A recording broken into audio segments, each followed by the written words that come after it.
Hollywood Silver Screen presenting A Breath Away। तो कहानी की शुरुआत एक अजीब सपने से होती, जहाँ एक छोटी लड़की मैदान में दौड़ रही थी। अचानक से ये सपना टूट जाता है और हमें मैथ्यू नाम के एक आदमी को दिखाया जाता है। दरअसल ये अजीब सपना उसी का था, जो फिलहाल प्लेन में ही होता है और वो पेरिस जा रहा है। एयरपोर्ट से बाहर निकलते वक्त वो अपनी 12 साल की बेटी सैरा को फोन करता है। वो कहता है कि बेटा मैं जल्द ही घर पहुंच जाऊंगा। इसीलिए वो हाईवे पर कार चलाकर अपने अपार्टमेंट में पहुंच जाता है। घर जाने के बाद मैथ्यू अपने बैग से एक बॉक्स निकालता है और अपने अपार्टमेंट से निकलकर पास के बिल्डिंग में जाने के लिए सड़क पार कर रहा होता है कि तभी उसके पड़ोसी मिस्टर वेलकम उसी बिल्डिंग में जा रहे होते हैं। इसीलिए मैथ्यू उनके ऑक्सीजन टैंक को अंदर ले जाने में उनकी मदद करता है और अपनी पत्नी एना के घर का दरवाजा खटखटाता है। उसकी पत्नी उसका वेलकम करती है और उसे बताती है कि वो ऑनलाइन क्लास दे रही है, इसलिए उसे थोड़ा इंतजार करना होगा। मैथ्यू दूसरे कमरे में अपनी बेटी के पास जाता है, जहाँ पर वो अपनी बेटी से मिलता है। दरअसल सैरा एक कैप्सूल के अंदर रहती है क्योंकि उसे स्टनबर्गर सिंड्रोम नाम की एक एलर्जी है, जिस वजह से वो खुली हवा में सांस नहीं ले सकती। इसीलिए उसे एक कैप्सूल के अंदर रहना पड़ता है। मैथ्यू अपनी बेटी से उसके क्रश के बारे में पूछता है। साथ ही वो सैरा के लिए एक गिफ्ट बॉक्स भी लाया होता है। सैरा जब उसे खोलती है तो उसमें से एक परफ्यूम निकलता है। अब मैथ्यू उसे बॉक्स के अंदर देखने के लिए कहता है और जब वो बोतल के नीचे देखती है तो उसे एक मेमोरी कार्ड मिलता है, जिसे वो अपने वीआर सेट में डाल देती है। वीआर सेट यानी कि वर्चुअल रियलिटी सेट। दरअसल मैथ्यू उसके लिए पहाड़ों और नदियों की वीडियो बनाकर लाया था, जिसको देखकर उसकी बेटी काफी खुश होती है। तभी एना की ऑनलाइन क्लास खत्म हो जाती है और मैथ्यू उससे बात करने के लिए आता है। वो उसे बताता है कि वो इंटरव्यू के लिए मसालिया नहीं बल्कि कनाडा गया था, क्योंकि वहाँ पर सैरा की बीमारी का एक नया इलाज खोजा गया है और वो सैरा का इलाज करने को तैयार हो गए हैं। लेकिन एना को इस बात पर भरोसा नहीं होता है, क्योंकि उसने अपने डॉक्टर से इस बारे में कभी कुछ नहीं सुना है। मैथ्यू उसे बताता है कि ये अभी नया इलाज है, जिसे अभी ज्यादा लोग नहीं जानते हैं और उन्हें इस इलाज पर विश्वास करना होगा। लेकिन ये बात एना को पसंद नहीं आती है। वो सोचती है कि मैथ्यू चीजों को बहुत ही उलझा रहा है। एना कहती है कि हम पहले ही बहुत खुशकिस्मत हैं कि सैरा को अस्पताल में नहीं जाना पड़ रहा है और उसके पास जीने के लिए हम हैं और एक अच्छी जिंदगी भी है। इसीलिए तुम उसका इलाज कराकर दोबारा उसको रिस्क में नहीं डाल सकते। खैर दूसरी ओर सैरा अपने कुछ दोस्तों के साथ वीडियो कॉल कर रही होती। उनको भी वो बीमारी होती है, जिसमें नोआ नाम का लड़का और सैरा का क्रश भी होता है। मैथ्यू और एना अभी भी इस इलाज के बारे में बात कर रहे होते हैं। तभी मैथ्यू एना से कहता है कि वो इस बारे में सोचे और एना सोचने के लिए उससे थोड़ा समय मांगती है। इसीलिए मैथ्यू अपार्टमेंट से निकल जाता है और अपने घर चला जाता है। उधर सैरा अपने दोस्तों से वीडियो कॉल पर बात कर रही होती कि तभी टीवी पर एक न्यूज आती है, जिसमें बताया जाता है कि एक ऐसा खतरनाक भूकंप आया है जिसने स्वीडन और डेनमार्क को तबाह कर दिया है और ऐसा पहले कभी नहीं देखा गया था। और ठीक उसी समय पेरिस में भी भूकंप आ जाता है, जिससे अचानक से बिजली चली जाती है और सैरा का कैप्सूल बैटरी पर चलना शुरू हो जाता है। सैरा अपने पिता को कॉल करती है, जो कपड़े पहन रहा होता है। वो उससे पूछती है कि क्या हो रहा है। मैथ्यू घर से बाहर निकलता है तो वो एक अलार्म सुनता है और लोगों को सड़कों पर भागते हुए देखता है। सैरा मैथ्यू को फिर से कॉल करती है और वो उससे कहता है कि वो और उसकी माँ घर में रहें और घर से बाहर ना निकले। वो सड़क पर चल रहा होता है और पक्षियों के झुंड को बुरी तरह से उड़ते हुए देखता है। तभी उसे पता चलता है कि जमीन से गंदा धुआं निकल रहा है और जो भी इसमें सांस ले रहा है वो मर रहा है। उसके सामने धुएं की लहरें आने लगती है और तेजी से सभी लोगों को अपनी चपेट में ले लेती है। मैथ्यू भागता हुआ अपने घर जाता है। वो समझ जाता है कि ये कोई टॉक्सिक गैस है। वो जल्दी से घर पहुंचकर एना को सभी दरवाजे और खिड़की बंद करने को कहता है और उसको कहता है कि इस धुएं में सांस मत लेना। जिसके बाद वो सैरा से कहते हैं कि उन्हें उसे वहीं छोड़ना होगा, लेकिन वो उससे वादा करते हैं कि वो जल्दी उसको लेने वापस आएंगे। मैथ्यू और एना ऊपर की ओर भागते हैं। वो बिल्डिंग के सबसे ऊपर के अपार्टमेंट में पहुंच जाते हैं, जहाँ लूशियन और कॉलेट नाम का एक बूढ़ा कपल रहता है। लूशियन उनको अंदर आने देता है। तभी मैथ्यू की नजर बाहर जाती है। वो देखता है कि धुआं ऊपर तक पहुंच चुका है। मैथ्यू उनसे कोई कपड़ा मांगता है, जिससे वो चेहरे को ढक सके, जबकि एना सैरा से वॉकी टॉकी पर संपर्क करती है। सैरा उन्हें बताती है कि पूरा कमरा धुएं से भर गया है, लेकिन वो ठीक है क्योंकि वो कैप्सूल के अंदर है। जिसके बाद वो सभी लोग शहर को देखने के लिए बालकनी में जाते हैं, जहाँ पर वो देखते हैं कि पूरा शहर धुएं से ढक चुका है। सिर्फ ऊंची इमारतों की छतें दिख रही हैं। कोलेट ये देखकर डर जाती है। उसका पति उसको दिलासा देता है कि उनका बेटा ठीक होगा और उसको वापस अंदर ले जाता है। वहीं मैथ्यू और एना सोच रहे होते हैं कि ये धुआं आया कहां से है, और तभी उनके ऊपर से 2 हेलीकॉप्टर जाते हुए दिखाई देती हैं। फिर वो दोनों भी अंदर चले जाते हैं। दूसरी ओर सैरा के कैप्सूल को दिखाया जाता है, जहाँ सैरा अपने चारों ओर घना कोहरा देखती है, जबकि उधर अपार्टमेंट में लूशियन और कॉलेट देखते हैं कि खाने का कितना सामान पड़ा हुआ है, जबकि एना अपने फोन में कैप्सूल की बैटरी को देखती रहती है, जिसमें 70% बैटरी बची होती है। इसका मतलब ये है कि सैरा के पास अभी भी 10 घंटे की बैटरी बची हुई। इसी बीच मैथ्यू को एक दूरबीन मिल जाती है, जिसे वो अपने कंधे पर लटका लेता है और बालकनी से बाहर जाता है। छत पर पहुंचने के लिए वो दीवार पर चढ़ता है और छत पर चढ़कर वो पूरे शहर को देखता है। पूरे शहर में हर जगह धुआं होता है। ये देख वो वापस बालकनी में आ जाता है, जहाँ लूशियन अपने फोन का इस्तेमाल करने की कोशिश कर रहा था, लेकिन अभी भी उसके फोन में सिग्नल नहीं आ रही थी। दरअसल उनका बेटा वहाँ से 2 ब्लॉक दूर निचली मंजिल पर रहता है, इसीलिए इन्हें उसकी चिंता हो रही थी। लूशियन को यकीन है कि उनका बेटा अभी भी सुरक्षित है। तभी कोलेट वहाँ पर आती है और कहती है कि उन्हें अपने बेटे से मिलने जाना चाहिए, पर लूशियन उसको धुएं के बारे में याद दिलाता है कि बाहर धुएं ने सब कुछ ढक लिया है, इसीलिए वो बाहर नहीं जा सकते हैं। जिसके बाद वो उसे वहाँ से ले जाते हैं। वहीं एना की सैरा के साथ बात खत्म हो जाती है और एना मैथ्यू से बाहर के नजारों के बारे में पूछती। वो बताता है कि उसने अभी तक कोई भी लाश नहीं देखी है। इसी बीच लूशियन पुराने रेडियो को ढूंढ कर लाता है और सभी रेडियो को देखने लगते हैं। उधर मैथ्यू धुएं की जांच करने के लिए हॉल में जाता है, जहां पर वो अपने हाथ कोहरे में डालता है, लेकिन उसको कुछ नहीं होता। वो अपने हाथ को सूंघता है, लेकिन उसमें तो कोई गंध भी नहीं होती। इसके बाद वो वापस हॉल में जाता है, जहाँ एना उस रेडियो को ठीक करने की कोशिश कर रही थी। मैथ्यू एना से कहता है कि वो सैरा को देखने जाना चाहता है, लेकिन एना उससे कहती है कि वो इतने लंबे समय तक अपनी सांस कैसे रोक पाएगा।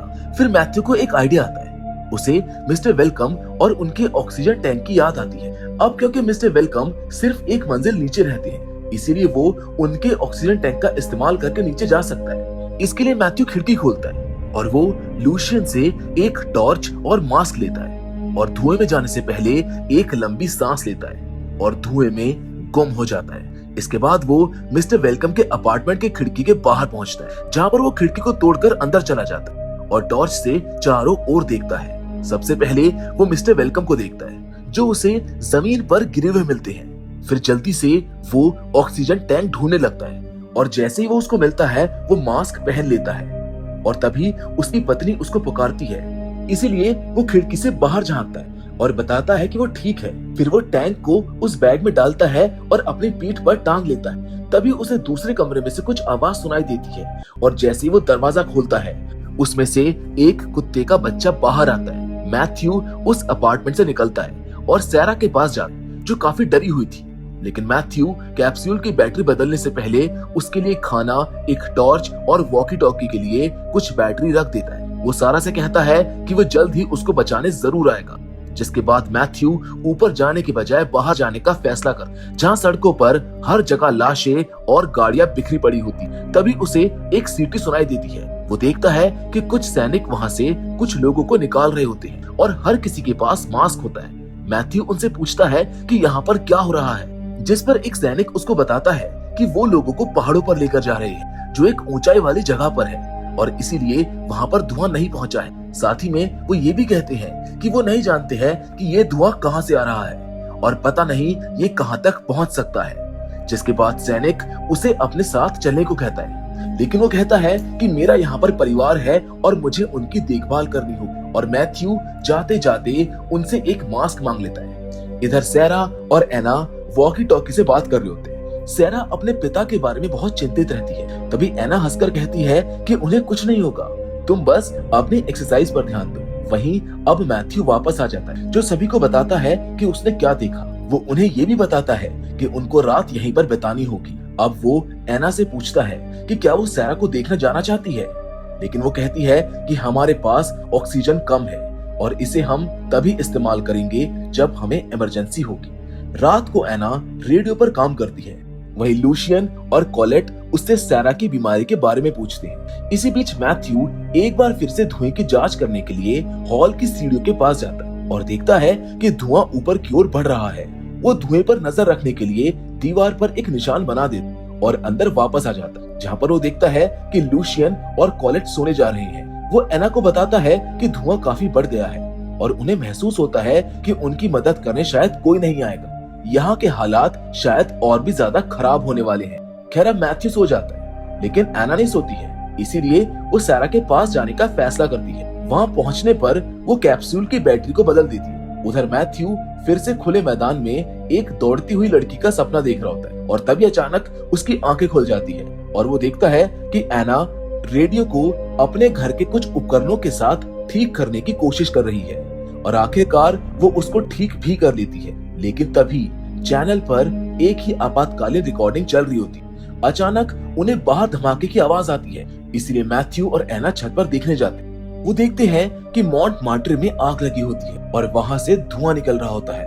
अब अपार्टमेंट में वापस आने पर एना कहती है कि उन्हें नोआ के घर जाना चाहिए क्योंकि वो पहाड़ पर रहते हैं और सैरा नोआ के साथ कैप्सूल शेयर कर सकती है। लेकिन मुश्किल ये होती है कि सैरा अपने कैप्सूल से बाहर नहीं जा सकती है। मैथ्यू बताता है कि एक स्पेशल सूट से उसको वहाँ पर लेकर जाया जा सकता है। वो पेरिस के बीच में एक लैब में है। तभी एना कहती है कि वो पहले भी उस लैब में जा चुकी है, इसीलिए उसको वहाँ पर जाना चाहिए। मैथ्यू उसकी रक्षा करने के लिए उसके साथ जाने का फैसला करता है। वो सैरा को अपने प्लान के बारे में बताने जाता है। साथ ही में कहता है कि अगर उसे किसी भी चीज की जरूरत पड़े तो वो लूशियन और कॉलेट से अपने वॉकी टॉकी से बात कर सकती है। जिसके बाद मैथ्यू और एना सड़क पर निकलते हैं और जल्द ही वो नोआ के घर के पास पहुंच जाते हैं। जैसे ही वो अंदर जाने वाले होते हैं, वहाँ पर एक कुत्ता आ जाता है और उनका पीछा करना शुरू कर देता है। वो दोनों उससे बचने के लिए भागने लगते हैं और गाड़ियों की मदद से बचते बचाते वो गलती से एक दूसरे से अलग हो जाते हैं। वहीं एना जोर से आवाज लगाती है, जिससे मैथ्यू का ध्यान भटक जाता है और वो सीधा नदी में जाकर गिर जाता है। एना एक कार के पीछे छुप जाती है, लेकिन वो गलती से हॉर्न बजा देती है, जिससे वो कुत्ता फिर से उनका पीछा करना शुरू कर देता है। एना डर कर एक बस में चढ़ जाती है, लेकिन वो कुत्ता उसका पीछा करते हुए वहां पर भी पहुंच जाता है। पर तभी कुत्ते के गले में बंधा पट्टा एक सूटकेस में फंस जाता है, जिसकी वजह से वो आगे नहीं बढ़ पाता है। एना इस मौके का फायदा उठाती है और बस की खिड़की से बाहर निकल जाती है। फिर वो मैथ्यू को ढूंढने के लिए नदी के पास आती है, लेकिन उसे मैथ्यू कहीं पर भी नजर नहीं आता है, इसीलिए वो लैब की तरफ निकल जाती है। उधर मैथ्यू तैर कर सीढ़ियों के पास जाता है, जबकि एना शहर में लैब का रास्ता देख रही होती है। मैथ्यू पानी से बाहर आता है और जमीन पर पड़ी एक लाश से उसके कपड़े निकालकर पहन लेता है। वो ये भी देखता है कि एक वैन के अंदर एक सूट पड़ा हुआ है जो उनके काम आ सकता है। वहीं एना आखिरकार लैब तक पहुंच जाती है और जैसे ही वो अंदर जाने लगती है, उसे मैथ्यू दिख जाता है जो उसकी ओर दौड़ता हुआ आता है और दोनों लैब के अंदर जाते हैं, जहां उन्हें काफी लाशें मिलती हैं और एक कमरे में आग भी लगी होती है, जिसे इग्नोर कर वो चलते रहते हैं। आखिरकार वो सूट तक पहुंच जाते हैं और सूट मिलते ही जैसे वो उसको लेकर चलते हैं, तभी उस पास वाले कमरे में एक जोरदार धमाका होता है और धमाके की वजह से वो दोनों दूर जाकर गिर जाते हैं। मैथ्यू के शरीर पर आग लग जाती है। तभी एना वहां पर आग बुझाने के लिए कुछ ढूंढती है और उसको बुझा देती है, जिसके बाद जब वो मैथ्यू को चेक करती है तो उसको पता चलता है कि उसे सांस लेने में परेशानी हो रही है। उसे ये भी पता चलता है कि धमाके से उसका ऑक्सीजन टैंक टूट गया है। मैथ्यू अपना सूट उतार देता है और उसके साथ अपना ऑक्सीजन बांटना शुरू कर देता है। फिर वो ऊपर एक कमरे में जाते हैं जहां अभी तक धुआं नहीं पहुंचा। कमरे में पहुंचते ही उन्हें पता चलता है कि मैथ्यू का शरीर काफी जल चुका है, इसलिए एना दवाइयां ढूंढने जाती है और वापस आकर उसकी मरहम पट्टी करती है। खैर अब उन्हें पता चलता है कि टैंक में इतना ऑक्सीजन नहीं है कि वो दोनों अपनी बिल्डिंग तक पहुंच सके। लेकिन मैथ्यू एना से कहता है कि तुम जाओ और यहाँ मैं छत पर बचा रहूंगा। पहले तो एना मना करती है, लेकिन फिर मैथ्यू उसको समझाता है कि सैरा को तुम्हारी जरूरत है, जिसको सुनकर एना वहां से चली जाती है। वो सड़कों पर सूटकेस लेकर भाग रही होती है। वहीं मैथ्यू छतों की मदद से अपना रास्ता बना ले, लेकिन एना के टैंक में ऑक्सीजन खत्म हो जाती है। इसीलिए वो बिल्डिंग में जाने से पहले अपना सूट उतार देती है और लूशियन के अपार्टमेंट में पहुंच जाती है, जहां पर उसको पता चलता है कि धमाके की वजह से सूट खराब हो गया है। दूसरी ओर मैथ्यू छत पर पहुंचकर वहां पर काफी सारा सामान और रस्सी को देखता है। वो उस पर चढ़कर एक पार्किंग में पहुंच जाता है। वहां उसे खाने के सामान से भरा हुआ एक बैग दिखता है और खून के निशान भी मिलते हैं। जब वो खून के निशानों का पीछा करता है तो उसे वहां पर एक पुलिस वाले की लाश मिलती है, जिसके बाद वो बिल्डिंग में जाता है, जहां पर उसे एक ऑक्सीजन टैंक और बंदूक मिलती है। वो उस ऑक्सीजन टैंक को लेता है और जैसे ही वहां से निकलने वाला होता है, तभी वहां पर एक पुलिस वाला आता है, जो उसको बताता है कि धुआं काफी तेजी से बढ़ रहा है। इतना कहते ही पुलिस वाला उसको मारने के लिए आगे आता है, लेकिन मैथ्यू मास्क पहन लेता है और उसे छत के किनारे से धक्का देता है, जिससे वो दोनों नीचे गाड़ियों पर गिरते। पुलिस वाला अपनी बंदूक तक पहुंचने के लिए मैथ्यू से दूर जाने की कोशिश करता है, लेकिन मैथ्यू उसे पीछे से पकड़ लेता है और तब तक नहीं छोड़ता जब तक वो मर नहीं जाता। उधर हमें अपार्टमेंट को दिखाया जाता है, जहाँ सैरा और एना वॉकी टॉकी की मदद से एक दूसरे से बात कर रहे होते हैं। सैरा पूछती है कि क्या हम मर जाएंगे? तभी एना बताती है कि वो एक साइंटिस्ट है, इसलिए विश्वास नहीं कर सकती कि ये धुआं कोई जादुई है या कोई वैज्ञानिक प्रयोग। वो बातें कर ही रहे होते हैं कि तभी एना के फोन में अलार्म बजता है, यानी कि सैरा के कैप्सूल की बैटरी अब खत्म होने वाली है। इसलिए एना कैप्सूल की बैटरी बदलने के लिए तैयार हो जाती है और उसको पता चलता है कि कैप्सूल की बैटरी 10 मिनट में खत्म होने वाली है। लेकिन तभी ल्यूशियन कहता है कि वो बैटरी बदलने के लिए जा सकता है, क्योंकि वो सोचता है कि वो एक आदमी है और उसकी उम्र भी ज्यादा है, मतलब अगर उसको कुछ हो भी गया तो कोई बात नहीं है। लेकिन एना मना कर देती है। एना अपार्टमेंट से बाहर निकलती है और सैरा के पास पहुंच जाती है, जिसकी बैटरी ऑलमोस्ट खत्म हो चुकी थी।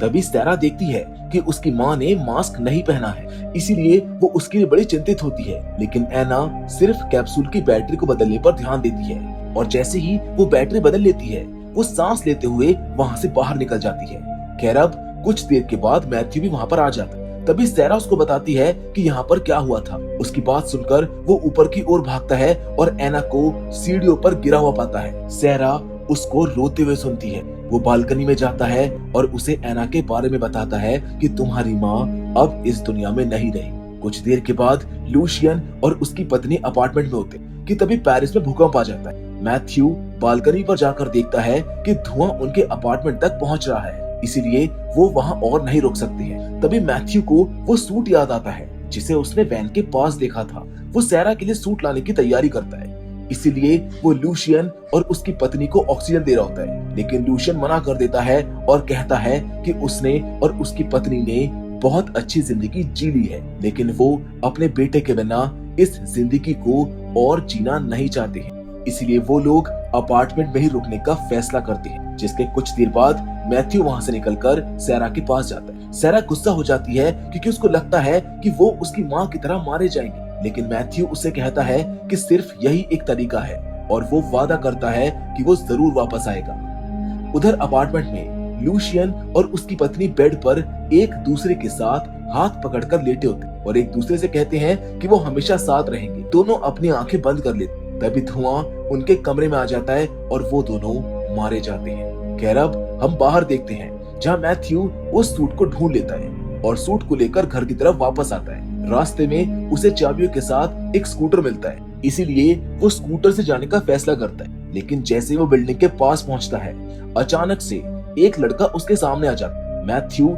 उसको बचाने के चक्कर में अचानक मुड़ता है और उसका एक्सीडेंट हो जाता है। अब कैप्सूल में सैरा मैथ्यू को कांटेक्ट करने की कोशिश करती है, लेकिन इससे कोई फायदा नहीं होता है। तभी सड़क पर पड़ा मैथ्यू होश में आता है और देखता है कि उसके सर पर काफी चोट आई है। वो सूट और वॉकी टॉकी उठाता है और अपनी बेटी को संपर्क करने की कोशिश करता है। वो कुछ दूर जाता है, लेकिन चोट के दर्द की वजह से वो ज्यादा दूर तक नहीं जा पाता, पर फिर भी वो किसी तरह वहीं पर खड़ा रहता है और अपनी तरफ दो परछाइयों को आते हुए देखता है, जो कोई और नहीं बल्कि सैरा और नोआ होते हैं। सैरा भागकर मैथ्यू की तरफ बढ़ती है और अपने पिता को पहली बार गले लगाती है। आखिरकार मैथ्यू अपनी बेटी को गले लगा लेता है और सैरा बताती है कि नोआ उसको लेने आया था, क्योंकि एक अजीब रीजन की वजह से इस धुएं का असर उन पर नहीं होता है।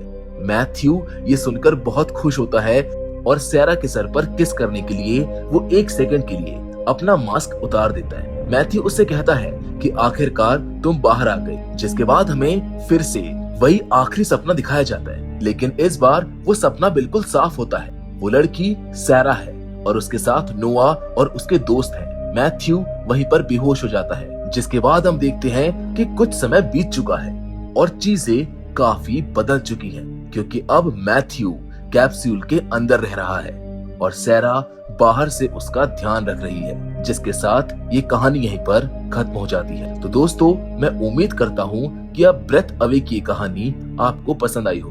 बाकी फिलहाल आज के इस वीडियो में बस इतना ही, लेकिन हम हमेशा की तरह आपसे जरूर मिलेंगे और वो भी एक और नई इंटरेस्टिंग कहानी के साथ। पर तब तक के लिए धन्यवाद।